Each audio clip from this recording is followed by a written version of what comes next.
Kitchen میں ایک فاتحانہ سی چمک نے نبی آنٹی کے چہرے کا گھراؤ کیا تھا۔ جی کچن میں، اور وہ بھی نتاشا؟ اس کی آنکھیں حیرت سے ابل پڑیں۔ اس کی آنکھیں حیرت سے باہر ابھر پڑنے کو تیار تھیں۔ وہ دونوں بچپن سے ساتھ تھے اور زرش اس حقیقت سے بخوبی آگاہ تھی کہ نتاشا کچن کے نام سے ہی الرجک تھی، لیکن انہونی کے ہو جانے کا سبب اب اس کے دماغ میں سر ابھار رہا تھا۔ او میں تو چھوڑ چلی بابل کا دیس، پیا کا گھر پیارا لگے۔ کچن میں جھانکتے ہوئے اس نے بآواز بلند گایا تھا، زرش کی بچی باز آ جاؤ تم ورنہ۔ نتاشا جو چولہے پر رکھی دیچکی میں موجود کسی شے کو گوٹا لگانے میں مصروف تھی، مڑ کر بولی تھی، اوہو غلط بیانی کب کر رہی ہوں؟ حقیقت حال بلکہ نہیں، حقیقت مستقبل کی منظری کشی ہی تو فرما رہی ہوں۔ آج پھر؟ نتاشا نے مصنوعی ناگواری سے شیف پر رکھی پلیٹ کو دیکھا تھا۔ نہ ہی لایا کرو تم اپنا متنجن، تمہاری بلائی میری رسوائی بن جاتی ہے۔ اس نے ہاتھ میں تھامے ٹماٹر دیچکی میں ڈالے تھے۔ کچھ خوف خدا کھاؤ لڑکی، میری اتنی مزیدار حلیم کو متنجن کہتے کا حوصلہ صرف تم ہی رکھتی ہو۔ مسکراہٹ چھپاتے ہوئے وہ فوراً بولی تھی، اچھا شکر کرو کہ جلے دل کا پھپھولا محض کہہ کر پھوڑ رہی ہوں، میرا بس چلے تو تمہیں بھی اس ٹماٹر کے ساتھ اس دیچکی میں پٹک ڈالوں۔ وہ سخت تپی ہوئی تھی۔ توبہ توبہ، کتنے خونخوار آدم بزار لڑکی ہو تم، نہ کوئی لحاظ نہ کوئی پاس۔ اب تو میں بھی آنٹی کے ساتھ ہوں۔ وہ نتاشا کے چہرے پر پھیلی جنجلاہٹ سے خوب ہی محظوظ ہو رہی تھی۔ اچھا لاؤ میں کرتی ہوں۔ نتاشا سے چمچہ لیتے ہوئے اس نے جلدی کام نپٹایا تھا اور نتاشا نے نبی آنٹی کی 3 گھنٹے کی مقرر کردہ بل کے بجائے محض آدھے گھنٹے میں فارغ ہو جانے پر شکر کا سانس لیا تھا۔ اسے BA کے ایگزامس کے بعد فارغ وقت کے مزے اڑاتے ہوئے ابھی زیادہ وقت نہیں ہوا تھا کہ اس کی شدید مخالفت کے باوجود نبی آنٹی آج کل 1-2 رشتوں کے بارے میں خصوصی سنجیدگی سے سوچ بچار میں مشغول تھیں، اور ساتھ ہی نتاشا کو سگڑاپے کے تمام تر گھر سکھانے کا بیڑا بھی اٹھا لیا تھا، اور اس چلتی پر تیل کا کام زرش کے ہاتھ کی مزیدار ڈشز بخوبی کر رہی تھی۔ زری کو دیکھو، تمہاری ہم عمر ہے، تمہارے ساتھ ہی تو امتحان دیا اس نے، پڑھائی کے ساتھ ساتھ امور خانہ داری میں بھی طاق ہے، کتنا ذائقہ ہے اس کے ہاتھ میں، اور ایک تم ہو، انڈا تک صحیح تک نہیں ابال سکتی۔ نتاشا کے پاپا بھی اس بارے میں بیگم کے ہی حامی تھے، سو چاروں نہ چار اسے کڑوا گھونٹ بھرنا ہی پڑا تھا، لیکن زرش کی کبھی کبھار کی آمد اس کڑواہٹ میں خاصی کمی کا باعث بن جاتی تھی۔ میرا خیال تھا کہ تمہاری پرسنالٹی میں کوئی نہ کوئی چینج تو ضرور آ ہی گیا ہوگا اب تک، بٹ آئی واز رانگ، عمر تم اب بھی ویسے ہی ہو۔ وردہ مسکراتے ہوئے بولی، جبکہ اس کی بات پر دھیمی سی مسکراہٹ عمر کے ہونٹوں پر ابھر کر معدوم ہو گئی۔ دراصل میرا انسپریشن کا اصول دوسروں سے ذرا مختلف ہے۔ اچھا وہ کیا؟ وہ وردہ نے ابرو اچکائے تھے۔ وہ یہ کہ کسی اچھے اصول یا اچھی بات سے اس حد تک کہ متاثر ہونا چاہیے کہ آپ کی اپنی ذات کے ضابطے اس سے نہ ٹکرائیں، اور میرا ہمساد مجھے کسی ایسی چیز سے انسپائر ہونے کی اجازت نہیں دیتا جو اسے ناپسند ہو۔ کرسی کی آرام دہ پشت سے ٹیک لگائے وہ اطمینان بھرے لہجے میں بولا تھا، لیکن ضروری نہیں ہے کہ تمہاری بات سے ہر کسی کو اتفاق ہو، کم از کم میں تمہاری اس منطق سے قطعی متفق نہیں ہوں۔ وردہ نے تردیدی انداز میں گردن دائیں بائیں ہلائی تھی۔ انسان کی سرشت میں شامل ہے اچھائی اور بہتری، اسے انحراف کی گنجائش ہرگز نہیں نکلتی۔ نکل سکتی ہے، بالکل نکل سکتی ہے۔ وہ کیسے؟ اسی طرح جس طرح 2 پازیٹیو چارجز کبھی بھی ایک دوسرے کو کشش نہیں کرتے اور کبھی جڑ نہیں سکتے، بالکل اسی طرح۔ یعنی تم یہ کہنا چاہتے ہو کہ تم اور تمہارے اندر کے اپنے اچھے اصول اور اپنے وضع کردہ اچھائی کے ضابطے کسی بیرونی اچھائی کو قبول نہیں کرتے؟ وردہ نے منطق تراشی تھی۔ نہیں، اب میرا یہ مطلب بھی نہیں تھا، وہ فوراً بولا تھا۔ عمر تم واقعی بہت عجیب ہو، وہ ضد چھوڑ اٹھی۔ کبھی کبھی تو مجھے یوں لگتا ہے کہ تم ایک شیشے کے خول میں بند ہو، دنیا کو دیکھتے تو ہو لیکن محسوس نہیں کرتے۔ جھنجھلاہٹ بھرا لہجہ عمر کو مسکرانے پر مجبور کر گیا تھا۔ بھئی وردہ بیٹے، اب کچھ کھانے کو بھی ملے گا یا پھر اس بحث سے ہی پیٹ بھرنا پڑے گا آج؟ اخبار میں منہ دیے بیٹھے سلیم درانی نے مداخلت ناگریز جانی تھی۔ گلاس وال سے باہر لان پر نظریں جمائے بیٹھے عمر پر ایک چڑتی نگاہ ڈالتے ہوئے وہ اٹھ کھڑی ہوئی تھی۔ اوکے پاپا، میں دیکھتی ہوں۔ کھانا کھانے کے بعد سلیم درانی آرام کی غرض سے اپنے کمرے میں چلے گئے تھے اور ملازم سے چائے کا کہہ کر عمر کے ہمراہ خوبصورت لان میں چلی آئی تھی۔ عمر تمہیں نہیں لگتا کہ تمہیں ایسا نہیں ہونا چاہیے جیسے تم ہو؟ نرم گھاس پر اس کے ہم قدم چلتے ہوئے اس نے آج کئی بار سوچی بات اس سے کہہ ڈالی تھی۔ انسان کو ویسا ہی نظر آنا چاہیے وردہ جیسا وہ ہو۔ مجھے ڈپلومیسی اور ڈپلومیٹ پرسنس دونوں سے شدید نفرت ہے۔ وہ روش کی رونق بڑھاتے گلابوں پر جھک گیا تھا۔ پھول کب سے اچھے لگنے لگے ہیں تمہیں؟ اس کے لمحہ پر پہلے کہے گئے جملوں پر غور کرتے وردہ حیرت امیز مسرت سے بولی تھی۔ پھول کسے پسند نہیں ہوتے ڈیئر کزن؟ بس زبانی اظہار کی عادت مجھ میں نہیں ہے، جبکہ تم چاہتی ہو کہ انسان اپنی پسند کی ہر چیز کا ڈھنڈورا پیٹے۔ وہ مسکراتے ہوئے سیدھا ہوا تو گلاب کی ننھی سی کلی اس کے ہاتھ میں آ گئی۔ وردہ کے دل میں ایک دم ہی ایک خواہش سی ابری تھی۔ عمر تم سے شدید قسم کا گلہ ہے مجھے، لان کے وسط میں بچھی کرسیوں پر بیٹھتے ہوئے وردہ نے کہا۔ وہ کیا؟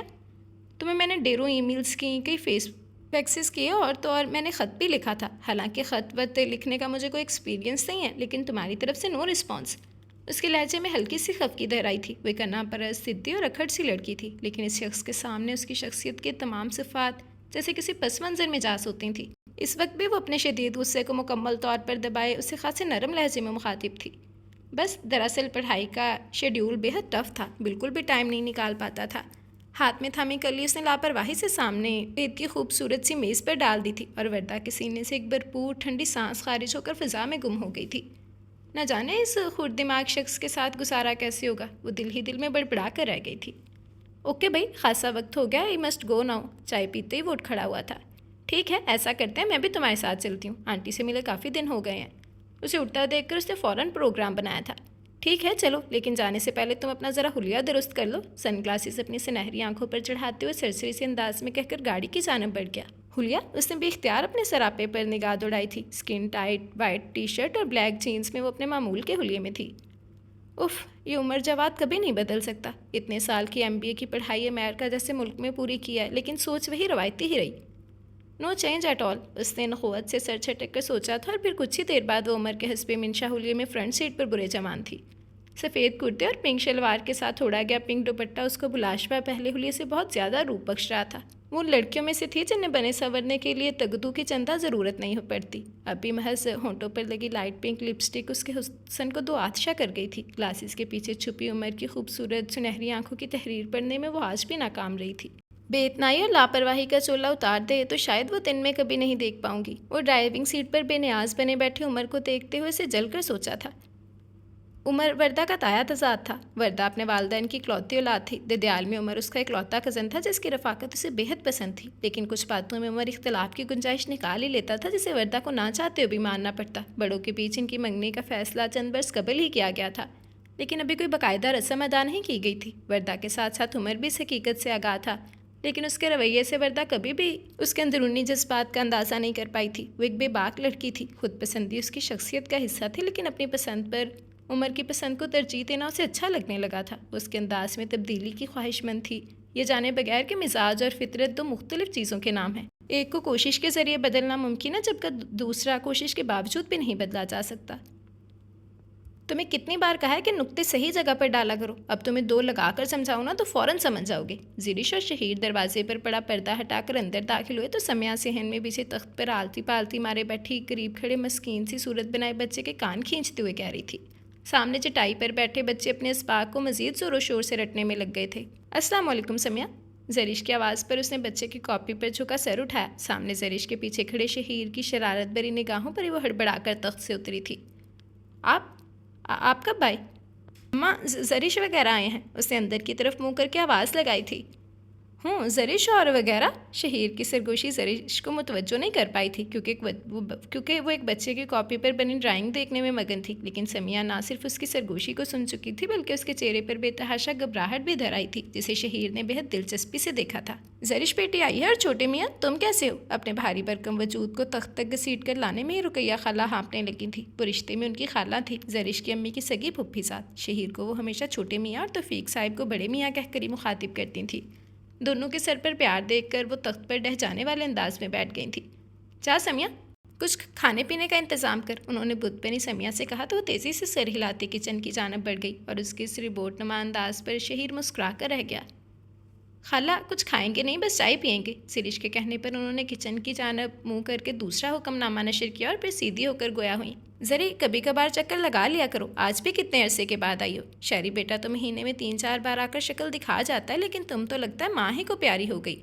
دل تو میرا چاہتا ہے خود تمہارے گھر آؤں، لیکن کیا کروں، سمیہ کے ابا ہوتے تھے تو ساتھ لے جاتے تھے. اب اس بنٹی کی ڈھیروں مصروفیت سے وقت نکلے تو آؤں.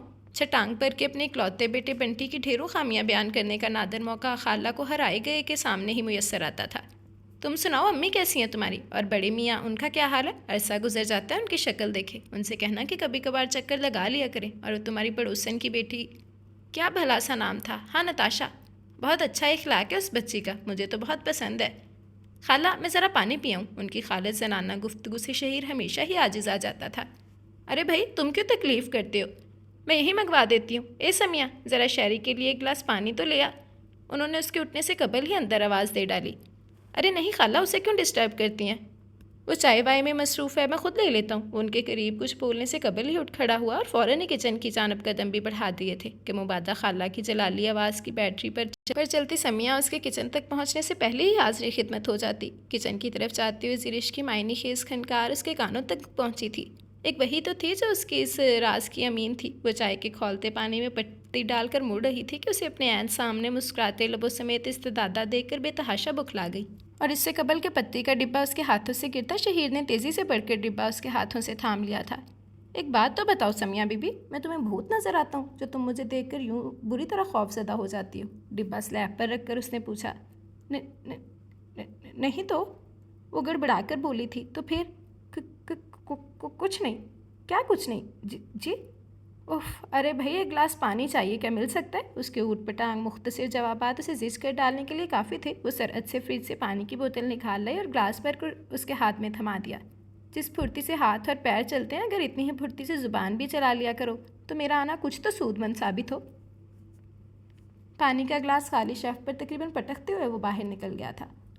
اف، سینے میں کب سے دبی سانس خارج کرتے ہوئے وہ ابلتے ہوئے قہوے میں دودھ ڈالنے کی غرض سے پلٹی تھی۔ اور سنو، وہ اچانک ہی پھر سے وارد ہوا۔ جی وہ باقاعدہ اچھل کر مڑی تھی۔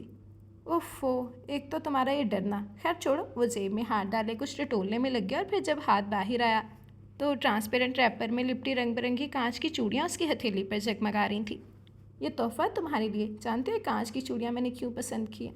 میں تمہیں احساس دلانا چاہتا ہوں کہ میرے جذبات بھی انہی کی طرح نازک ہیں۔ ان کی حفاظت کرنا، اور میرے جذبوں کے رنگ تو تمہیں ان میں جھلکتے نظر آ ہی رہے ہیں۔ اس کی دھیمی سرگوشیاں سمیہ کے چہرے پر دھنک رنگ بکھیر گئی تھیں۔ ارے بھائی سمیہ، چائے بنا رہی ہو یا پائی گلا رہی ہو؟ خالہ رقیہ کی پاٹدار آواز پر جہاں وہ تیزی سے پلٹ کر کچن سے نکلا تھا، وہیں سمیہ نے سرعت سے ٹیبل پر دھری چوڑیاں اٹھا کر کیبنٹ کے دراز میں چھپائی تھیں۔ بس اماں لا رہی ہوں، اس کی بلند آواز میں بس آلود صرف شہیر ہی محسوس کر پایا تھا اور بے اختیار مسکرا دیا تھا۔ یہ موسم، یہ مست نظارے، پیار کرو تو ان سے کرو۔ زرش چائے کا کپ بنا کر لائی تو شہیر آخری پکوڑے کے ساتھ انصاف کر رہا تھا۔ خالی پلیٹ سامنے پڑی اس کا منہ چڑھا رہی تھی۔ صبح سے موسم خاصا خوبصورت ہو رہا تھا۔ ٹھنڈی ٹھنڈی ہوا نے ماحول میں عجیب سی تازگی پیدا کر دی تھی، اور ایسے موسم میں زرش کو ہمیشہ پکوڑے ہی یاد آتے تھے۔ کچھ دیر قبل ہی پلیٹ بھر پکوڑے بنانے کے بعد وہ لان میں رکھ کر گئی تھی، اور چند لمحوں کے بعد جب چائے کے کپ کے ساتھ لوٹی تو پوری پلیٹ شہیر کے ندیدے پن کو پیاری ہو چکی تھی۔ اور یہ پہلی بار ہرگز نہیں ہوا تھا۔ وہ اس کی کئی چیزوں پر یوں ہی ہاتھ صاف کرتا تھا، اور کبھی کبھار تو اس کی بے حد عزیز اشیاء پر بھی اپنے مالکانہ حقوق کا ٹیگ لگا دیتا تھا۔ بچپن کی عادت میں اب مزید پختگی آ چکی تھی۔ حالانکہ وہ بچہ نہیں تھا، ایم کام کے آخری سال میں تھا، لیکن عادات وہی تھی۔ بہن کا بالکل بھی خیال نہیں ہے تمہیں شہیر؟ توفیق اور زرینہ کا یہ جملہ گویا ایک محاورے کے طور پر ان کی زندگی میں شامل تھا۔ سسٹر، کچھ اور پکوڑے ملیں گے؟ اس کی ڈٹھائی عروج پر تھی۔ جی نہیں، سمیہ جی سے کہیں، وہ بنا کر بیچ دیں گی، وہ جی جان سے جل کر بولی تھی۔ ارے ڈیئر، وہ بھی پکائے گی، بس جاب کا سلسلہ سیٹ ہو جانے تو پھر اس پر بھی سوچوں گا۔ اس کے تپے تپے لہجے سے قطعی نظر وہ مستقبل کی پلاننگ میں لگ گیا۔ اسی دوران گاڑی رکنے کی آواز پر دونوں نے پلٹ کر گیٹ کی جانب دیکھا تھا۔ وردہ انہیں بیٹھے دیکھ چکی تھی، تب بھی اندر جانے کی بجائے ادھر ہی چلی آئی تھی۔ ہائے بڈی، اس نے کرسی سنبھالتے ہوئے کہا تھا۔ ہیلو، شہیر کے جواب میں خوش اخلاقی کی خاصی آمیزش تھی، جبکہ زرش کے جواب میں اخلاق زیادہ تھا۔ وردہ سے ان کی رشتہ داری کی زنجیر خاصی لمبی تھی۔ اس کے ابو زرش کی امی زرینہ کے دور پار کے چچیری بھائی تھی، اور یوں خاندان میں ہونے والی مختلف تقریبات میں ملنا جلنا ہوتا رہتا تھا۔ شہیر کی وردہ سے خوب بنتی تھی، اور اس کی بنیادی وجہ ان دونوں کی ذہنی ہم آہنگی تھی، اور اس ہم آہنگی میں شہیر کی خود ساختہ کوششوں کا خاصا عمل دخل تھا۔ واٹ اے ٹیسٹ وردہ، کتنی خوبصورت شرٹ ہے، بہت سج رہی ہے تم پر، شہیر نے بھرملا تعریف کی تھی، کیونکہ اظہار خیال کے حوالے سے وہ کنجوسی ہرگز قائل نہیں تھا، جبکہ زرش نے شہیر کو اس دوگلی تعریف پر قدرے ناگواری سے اس کے جسم پر فٹ اس گہری سبز شرٹ کو دیکھا تھا جو اس کے نسوانی وقار کی واضح دہچیاں بکھیر رہی تھی۔ تھینک یو، وردہ کا نخوت برانداز زرش کی کوفت میں خاطر خواہ اضافے کا سبب بنا، تبھی وہ اٹھ کھڑی ہوئی تھی۔ طرح دار، تیز ترار اور خود پسندی کی گرد میں سرتا پارٹی اپنی یہ دور پار کی کزن زرش کو کبھی بھی زیادہ پسند نہیں رہی تھی۔ کیا لیں گی آپ وردہ، چائے یا ٹھنڈا؟ اس نے اٹھتے ہوئے حق کے میزبانی نبھایا تھا۔ بھئی اس موسم کی مناسبت سے تو چائے ہی ٹھیک رہے گی، اس نے خوبصورت سی مسکراہٹ کے ساتھ اپنی پسند سے آگاہی دی۔ کب تک فارغ ہو رہے ہو تم اسٹڈی سے؟ زرش کے جانے کے بعد اس نے ٹانگیں پھیلائے بیٹھے شہیر سے استفسار کیا تھا۔ آخری سیمسٹر چل رہا ہے، پھر تمہارے در دولت پر حاضری دینی ہے۔ وہ سیدھا ہو بیٹھا۔ ہاں بالکل، میں نے کی تھی پاپا سے بات، بہت خوش ہیں وہ تمہارے اس فیصلے سے، کیونکہ ہماری کمپنی کا مفاد سوچنا اپنوں کا ہی کام ہے۔ اب اس تنخواہ دار طبقے کو تو اتنی تنخواہ سے ہی غرض ہو اپنی تنخواہ سے ہی غرض ہوگی نا، مالک کا نقصان ہو یا نفع انہیں اس سے کیا خیال ہے تمہارا اس بارے میں؟ ہاتھوں پر لگی شیڈڈ کیوٹکس کو جانچتے ہوئے اس نے رائے جاننی چاہی جو حسب معمول مثبت ہی تھی۔ بالکل بالکل، بھلا ان لوگوں کو کمپنی کے مفاد یا نقصان سے کیا غرض ہو سکتی ہے؟ کچھ دیر بعد زرش نے رشید کے ہاتھ چائے بھجوائی تھی۔ ارے ہاں وردہ، کل امی بتا رہی تھی کہ عمر اسٹیٹ سے واپس آ گیا ہے۔ چائے کے ساتھ بسکٹ اڑاتے ہوئے اسے اچانک خیال آیا تھا۔ ہاں پچھلے ماہ واپس آیا۔ چائے کی سپ لیتی وردہ کی نگاہوں میں ایک نامعلوم سی سوچ آ ٹھہری تھی۔ تو پھر تو تیاریاں شروع ہوں گی پیا دیش سدھارنے کی، وہ شرارت سے ہنسا تھا۔ پتہ نہیں، اس کے خوبصورت ہونٹوں پر پھیلی مسکان بہت پھیکی تھی۔ کیا مطلب بھائی؟ دراصل اب وہ اپنی فیکٹری شروع کر رہا ہے، اسے کچھ وقت تو لگے گا اس پروجیکٹ کے سلسلے میں، اس کے فارغ ہونے کے بعد ہی اس موضوع پر بات ہوگی۔ وہ فوراً سنبھل کر بولی تھی اور پھر وہ زیادہ دیر نہیں بیٹھی، چائے ختم کرتے ہی اٹھ کھڑی ہوئی تھی۔ زندگی کے کچھ پہلو ایسے بھی ہوتے ہیں جن میں اپنی سوچوں کو الجھانا باعث آزار بن جاتا ہے، لیکن پھر جب وہی پہلو گمان کی دھن سے نکل کر مجسم صورت میں سامنے آ کھڑے ہوں تو فرار کی ہر راہ مخدوش ہو کر رہ جاتی ہے۔ اور وردہ کے ساتھ بھی کچھ ایسا ہی ہوا تھا۔ عمر کا رویہ اس نازک رشتے کے حوالے سے بلاشبہ اسے بے حد بے رنگ اور روکھا پھیکا لگتا تھا، لیکن کسی ناقابل یقین اور اچانک ہو جانے والے فیصلے کا مظہر کبھی بھی نہیں لگا تھا۔ آج اس کی زندگی میں اچانک رونما ہونے والا یہ واقعہ اس کے لیے ہرگز قابل قبول نہ تھا۔ سلیم درانی اپنی بیٹی کی انا پرست اور ضدی فطرت سے واقف تھے، اور عمر کے انکار کو وہ وردہ تک پہنچانے کی ہمت ان میں نہیں تھی، تبھی تمام تر بوجھ اپنی بیگم پر ڈال کر بوجھل دلی اپنے کمرے میں چلے گئے تھے۔ وہ اپنے بڑے بھائی وسیم درانی سے شکوہ کر چکے تھے، لیکن وہ بھی مجبور تھے۔ اکلوتے جوان بیٹے کی مرضی کے خلاف فیصلہ کرنا بلاشبہ ان کے لیے سود مند ثابت نہیں ہو سکتا تھا۔ رئیسہ نے اگرچہ بہت ہلکے پھلکے انداز میں اسے عمر کے فیصلے سے آگاہ کیا تھا، لیکن اس کا رد عمل بہت فطری تھا۔ لیکن مما یہ سب کیسے کر سکتا ہے؟ الفاظ اس کے لبوں سے ٹوٹ ٹوٹ کر ادا ہوئے تھے۔ وردہ، ہم نے کوئی باقاعدہ رسم تو نہیں کی تھی بیٹا، بڑوں کی ایک تجویز تھی جسے ماننا نہ ماننا اس کے اختیار میں تھا، اور یوں بھی جوڑے آسمانوں پر طے ہوتے ہیں۔ خدا نے میری بیٹی کے لیے کہیں بہت بہتر شخص سنبھال رکھا ہے، مجھے پورا یقین ہے۔ وہ اپنی دانست میں اسے بہلا رہی تھیں، اس بات سے قطعی نظر کہ یہی لفظ اس وقت اس کے کرچی کرچی وجود کو مزید حصوں میں تقسیم کر رہے تھے۔ جب تکلیف بڑھ گئی تب وہ اس کے سامنے جا کھڑی ہوئی تھی۔ وہ اپنے کمرے میں بیڈ پر اوندا لیٹا رکی مارٹن کی نئی البم سے محظوظ ہو رہا تھا۔ متوحش نگاہیں لیے دروازہ جھٹکے سے کھول کر اس کے کمرے میں داخل ہوئی تھی۔ اسے یوں اچانک اپنے سامنے دیکھ کر وہ ایک لمحے کو گڑبڑا گیا، لیکن پھر اگلے ہی پل پرسکون انداز میں ہاتھ بڑھا کر سی ڈی پلیئر آف کر دیا۔ آؤ وردہ، کیسی ہو؟ بیٹھو پلیز، اسے معمول کے انداز میں کہتے ہوئے اسے بیٹھنے کا اشارہ کیا۔ نہیں عمر جواد، میں بیٹھنے نہیں آئی، صرف اپنی توہین کی وجہ جاننے آئی ہوں۔ اس کا لہجہ بہت سرد اور بے تاثر تھا۔ عمر اس سے اس قسم کے رد عمل کی توقع کر رہا تھا، تبھی بھرپور سانس کھینچ کر مخاطب ہوا تھا۔ Warda, I am very sorry for it, لیکن شادی محض دو انسانوں کے ملاپ کا نام نہیں ہے، بلکہ دو سوچوں کو یکجا کرنے کا نام ہے، دو ذہنوں کا ملاپ ہے، اور میرا خیال ہے کہ تمہاری اور میری ذہنی ہم آہنگی صفر ہے، اور اگر تم حقیقت پسندی سے جائزہ لو تو میری بات کی تائید ضرور کرو گی۔ میں نے جو سٹینڈ اس حوالے سے لیا ہے وہ میرے ہی نہیں تمہارے حق میں بھی بہتر ہے۔ عمر مسلسل بول رہا تھا، وہ مزید کیا کہہ رہا تھا وردہ سن نہیں پائی۔ اس کی عزت نفس پر مسترد کیے جانے کے تازیانے نے جو ضربیں لگائی تھیں وہ اس کی سماعتوں پر دبیس پردوں کی مانند تن گئی تھیں۔ کم مائیگی کا جو تکلیف دہ احساس عمر کے الفاظ اسے سونپ رہے تھے وہ مستقبل میں وقوع پذیر ہونے والی تلخیوں کا پیش خیمہ بن گیا تھا۔ شادی کے موقع پر دلہن بنی سمیہ پر بہت روپ آیا تھا۔ اس کی سجی سجائی سیاہ کشادہ نگاہوں میں ہلکوری لیتی بے نام سی اداسی کو زرش نے بہت دکھ سے محسوس کیا تھا۔ مبارک ہو، لائٹ براؤن ٹو پیس پہنے عمر کی سنہری آنکھیں آج عجب کشش کی حامل تھیں۔ وردہ کے دل میں ہوک سی اٹھی، کچھ کھو دینے کا احساس جو عمر اور سمیہ کی شادی کی خبر موصول ہوتے اس کے دل میں جاگزیں ہوا تھا، مزید شدت اختیار کرنے لگا تھا، لیکن پھر خود کو سنبھالے چہرے پر خود ساختہ بشاشے سجاتے ہوئے اسٹیج پر چڑھی تھی۔ Thank you Warda, thanks for coming. سرخ گلابوں کا وہ بڑا سا خوبصورت بکے تھامتے ہوئے عمر اس کی اعلیٰ ظرفی کو دل ہی دل میں سراہے بغیر رہ نہیں سکا تھا۔ اس کے لیے تو اس کا آنا ہی غیر متوقع تھا، کجا یہ کہ وہ حشاش بشاش اس کی اس خوشی کی مبارکباد بھی دے رہی تھی۔ وہ عمر کے پہلو میں سمٹی بیٹھی سمیہ کے نزدیک صوفے پر بیٹھ گئی۔ تمہیں بھی بہت مبارک ہو Sumaiya, you are really very lucky. Sumaiya کے بنے سورے سراپے پر چھیتی نگاہ ڈال کر کہتے ہوئے وردہ کا لہجہ اس کی نگاہوں میں ابر آئے تاثرات سے یکسر مختلف تھا۔ شکریہ، سمیہ کی بہت دھیمی آواز میں چھپا واضح گریز محسوس کرتی وہ بے اختیار مسکرا دی تھی، اور اپنی اس مسکراہٹ میں چھپے نفرت کے رنگ صرف اسی کا دل محسوس کر رہے تھے۔ سمیہ، میرے حوالے سے اپنے دل میں کبھی کسی خدشے کو جگہ مت دینا۔ بلاشبہ عمر میرا بچپن کا دوست ہے، بلکہ بہت اچھا دوست ہے، اور وہ شوشہ جسے بزرگوں کی غلطی کے باعث خاندان میں ہوا محض ایک خیال تھا جسے نہ تو میرا ذہن قبول کر سکا اور نہ عمر کی سوچ، اور یوں یہ شوشہ ایک خیال کی طرح ابھرا اور ایک خیال ہی کی طرح ختم ہو گیا۔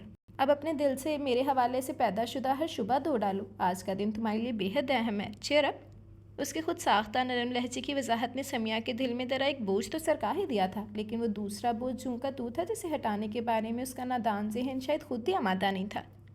ارے کیا بتاؤں تمہیں زرینہ، کس طرح خوش قسمتی نے ایک دم ہی دروازے پر دستک دے ڈالی۔ مجھے کیا معلوم تھا کہ گھر میں منعقدہ ایک چھوٹی سی تقریب میری بیٹی کا نصیب کھول ڈالے گی۔ عمر کی والدہ نے تو مجھے پوری طرح تیاری کرنے کی بھی مہلت نہیں دی، بس چٹ منگنی اور پٹ بیاہ۔ رخصتی میں کچھ ہی وقت باقی تھا۔ رقیہ خالہ مسرت سے لبریز آواز میں اگرچہ دھیمی لہجے میں زرش کی امی کو تفصیل بتانے میں مگن تھی، لیکن ان کی بظاہر دھیمی گفتگو پر کچھ فاصلے پر بیٹھے شہیر نے بے اختیار پہلو بدلا تھا۔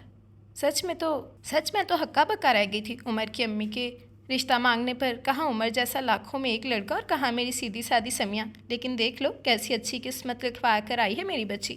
اور ہاں، اب تم سے کیا پردہ، ایک بات تو میں بتانا بھول ہی گئی، عمر بیٹے نے تو جہیز نہ لینے کی شرط رکھی تھی۔ اب تم ہی بتاؤ بھلا، یہ اچھا لگتا ہے؟ بس پھر میں نے چہرے پر ڈھیروں تناؤ لیے شہیر کو جھٹکے سے اٹھ کر باہر جاتا دیکھ کر وردہ جس سے پچھلی قطار میں بچھی کرسیوں پر ہاتھ رکھے کھڑی بے تاثر چہرے کے ساتھ سرسری سے انداز میں رقیہ خالہ کی گفتگو سن رہی تھی، بری طرح ٹھٹک گئی تھی۔ ویسے آئیڈیل وائیڈیل کی کوئی حقیقت نہیں ہوتی، خامخواہ دل جلانے والی بات ہے۔ اب بھلا بالکل ویسا شخص کہاں مل سکتا ہے جو انسان خود اپنے ذہن میں تراشے، ہر خوبی موجود اور ہر خامی سے مبرہ پرسنالٹی، ویسا ہی قد، وہی آنکھیں، وہی رنگت، ناممکن، ایسا ہو ہی نہیں سکتا۔ سینے سے بھرپور ٹھنڈی سانس خارج کرتے ہوئے نتاشا بہت مایوسی سے گویا ہوئی۔ پچھلے ہفتے ہونے والی منگنی کے بعد ہر روز زرش سے اس کی ملاقات ناگزیر تھی۔ نتاشا کی مما تو فوراً شادی کا بھی سوچے بیٹھی تھی، لیکن قسمت کی یاوری سے نتاشا نے BA میں مناسب نمبر لے کر پاس ہونے کا شرف حاصل کر ہی لیا تھا، اور یوں آگے یونیورسٹی میں داخلے کی وجہ سے انہیں اپنا چٹ منگنی اور پٹ بیاہ والا منصوبہ ملتوی کرنا پڑا تھا۔ مشترکہ منگنی کے فنکشن میں اپنے آدھے گنجے منگیتر کو نتاشا نے دیکھتے ہی ریجیکٹ کر دیا تھا، لیکن دل ہی دل میں، کیونکہ مما کا فیصلہ پتھر پر لکیر تھا، بینک میں اعلیٰ عہدے پر فائز رؤف سامان جیسا خاندانی لڑکا رد کرنے کا وہ سوچ بھی نہیں سکتی تھی۔ تو اب تقریباً روزانہ زرش کو اس کی ڈھیر ٹھنڈی آنکھوں کو سمیٹنا پڑتا۔ اس وقت بھی وہ زرش کے کمرے کی بالکنی میں بیٹھی چائے کے ساتھ انصاف کرتے ہوئے ٹمپریچر میں مسلسل کمی کا باعث بن رہی تھی۔ تو تمہیں یہ احساس ہو ہی گیا کہ یہ سب سراسر خرافات ہیں؟ چلو خیر، رائے درست آئے۔ زرش نے ہونٹوں پر نرم مسکراہٹ کھیل رہی تھی۔ ہاں، بہت سا وقت برباد کیا میں نے، لیکن اب بالکل صحیح استعمال ہو رہا ہے۔ کب شروع ہو رہی ہیں تمہاری کلاسز؟ زرش نے بسکٹ کی پلیٹ اپنی جانب کھسکاتے ہوئے استفسار کیا تھا۔ بس تقریباً ایک دو ہفتے تک، لیکن تم نے بڑی زیادتی کی ہے میرے ساتھ۔ اتنے اچھے مارکس لینے کے باوجود پرائیویٹ MA کا نادر مشورہ تمہیں پتہ نہیں کس بیوقوف نے دیا ہے۔ اب اگر تم میرے ساتھ ہوتی تو اچھا خاصا حوصلہ ہو جاتا مجھے، اور حیرت تو مجھے انکل آنٹی پر بھی ہے جنہوں نے بلا چونچرا تمہارے اس فیصلے کو مان بھی لیا۔ 4 سال اکٹھے کالج لائف انجوائے کرنے کی وجہ سے نتاشا اب یونیورسٹی میں بھی اس کے ساتھ کی ہی مطمئن نہیں تھی۔ تم اچھی طرح واقف ہو، اور میں تمہیں 1000 بار بتا بھی چکی ہوں کہ جتنا پڑھائی کا شوق تمہیں ہے مجھے ہرگز نہیں ہے۔ تمہارے اور میرے مارکس کا فرق صرف اس بات کا سب سے بڑا ثبوت ہے۔ بسکٹ حلق سے اتار کر وہ اطمینان سے گویا ہوئی تھی۔ اس لمحے نیچے کوریڈور سے آتی انابی کی بلند آواز نے دونوں کی توجہ اپنی جانب مبذول کی۔ رشید میاں، کتنی بار کہا ہے تمہیں کہ پردے اٹھا کر دھوبی کو دے آؤ؟ صبح سے اتارے رکھے ہیں، لیکن نامعلوم کون سی ناہنجار مصروفیات ہیں تمہاری جو ختم ہونے میں نہیں آ رہی۔ وہ دونوں انابی کے تبصرے پر بے اختیار مسکرا دی تھی۔ کچھ ہی لمحوں بعد جنجلایا سا رشید ہاتھوں میں بڑی سی گٹری تھامے باہر جاتا نظر آیا، اور اس کے چہرے کے بنتے بگڑتے زاویوں پر دونوں کی مسکراہٹ کھلکھلاہٹ میں بدل گئی تھی، لیکن پھر زرش کی ہنسی کو فوراً ہی بریک بھی لگ گئے تھے۔ سوٹڈ بوٹڈ سے شہیر کو دیکھ کر جہاں اس کی نگاہوں میں استجاب اترا تھا، وہیں نتاشا بھی کسی حد تک حیران نظر آئی تھی۔ اس کی گاڑی کے گیٹ سے باہر نکلنے تک دونوں کی نظریں وہیں اٹکی رہیں۔ شہیر بھائی بھی بس عجیب ہی ہیں، چند لمحوں بعد اپنی حیرت پر قابو پاتے ہوئے اس قدر کہہ سکے، اور اس کا حیران ہونا درست بھی تھا۔ پچھلے ماہ ہونے والی سمیا کی شادی کے بعد سے وہ اس کی اس شوخی کو دیکھنے کو ترس گئی تھی۔ دن کے بیشتر وقت اس کے کمرے میں بجتے CD پلیئر کی اداس دھنیں فضا کو سوگوار رکھتی تھیں، اور آج یوں اچانک پھر اسے اپنی پہلے والی جون میں دیکھ کر اس کا تحیر زدہ رہ جانا بلاشبہ فطری تھا۔ اور نتاشا جو کسی حد تک اس راز سے واقف تھی، اس کی نگاہوں میں حیرت کی جھلک محض چند لمحوں کے لیے ابری تھی، جو بعد میں مبہوم سے تاثرات میں بدل گئی تھی۔ مرد کی ایک ہی تو خوبی ہے جو اسے مرد ثابت کرتی ہے، تو نہیں اور صحیح، اور نہیں تو اور صحیح۔ وہ ہنسی تھی، اور زرش کو اس کی ہنسی نہ جانے کیوں بالکل بھی اچھی نہیں لگی۔ لپسٹک کی ہلکی سی تہہ ہونٹوں پر جماتے ہوئے اس نے سرسری سی نگاہ کچھ فاصلے پر فائلوں میں سر دیے بیٹھے عمر پر ڈالی تھی۔ دل میں ابھرنے والے ان خیالات کی آواز باز گشت پھر سے دل کی دیواروں سے سر ٹکرانے لگی۔